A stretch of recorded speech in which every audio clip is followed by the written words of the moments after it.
bonjour. La décision de faire du sport ou de reprendre une activité physique est souvent une décision mûrement réfléchie. Une fois cette décision prise, il vous restera encore une question à vous poser.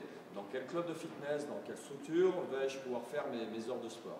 Alors pour vous aider dans votre réflexion, je vous propose en fait 3 points à prendre en considération. Le premier point, est-ce que le club est facile d'accès et dispose d'un parking gratuit? En effet, souvent on recherche un mieux-être en faisant du sport.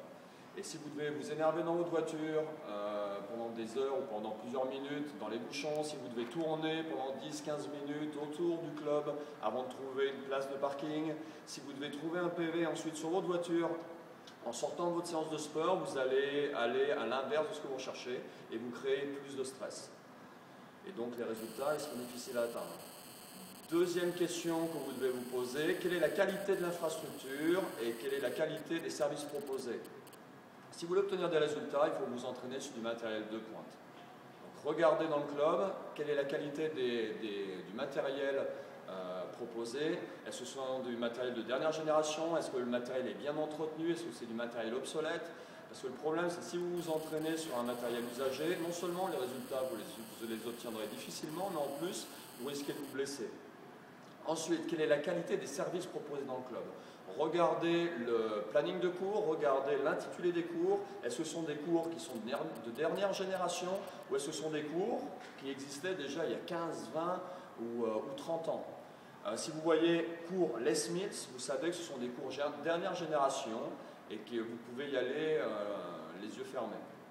Ensuite, quelle est la qualité des services proposés sur le plateau cardio-muscu? Est-ce qu'il y a de l'encadrement sur le plateau cardio-muscu? Est-ce qu'il y a du team training, c'est-à-dire des entraînements par petits groupes? Est-ce qu'on vous propose du coaching privé avec du personnel qualifié? Tout ça, ce sont des choses vraiment importantes pour savoir si le club est sérieux ou non. Ensuite, dernier point à prendre en considération, quelle est la qualification des profs? C'est une question très importante à vous poser puisque vous allez leur confier à ces coachs-là, vous allez leur confier votre santé, vous allez leur confier votre corps, vous allez leur confier votre cœur pendant 3-4 heures par semaine.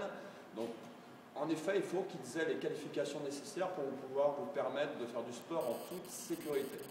Donc, pour pouvoir enseigner dans un club dans les enfants, il faut avoir un brevet d'État. Ensuite, ce n'est pas suffisant. Il faut que les coachs soient tenus à jour et suivis régulièrement tous les trimestres des formations pour se remettre à niveau. Demandez si les coachs sont certifiés, demandez s'ils ont validé un niveau de compétence supérieur comme un niveau de compétence pro-instructeur advance ou pro-instructeur élite.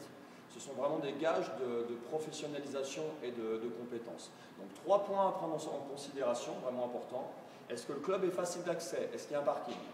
Quelle est la qualité ensuite de l'infrastructure et des services qui sont proposés dans le club? C'est vraiment le témoin du sérieux de l'encadrement. Et troisième point, quelle est la qualification des coachs? Au-delà des diplômes. Petite question subsidiaire que vous pouvez poser à la personne qui vous fait visiter.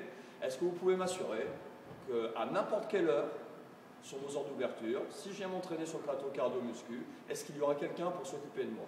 Si vous voyez la personne en face de vous changer de couleur, commencer à bégayer ou à stresser, c'est qu'il y a de la gêne qui s'installe et que la réponse est non. Et ça, c'est un réel problème.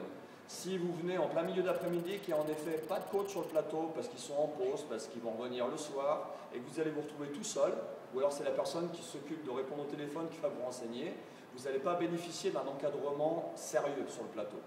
Et c'est un problème parce que sur le plateau, c'est une des zones les plus dangereuses dans un club de fitness. C'est là où vous avez tout le matériel, cardio, musculation, et ça demande de l'encadrement.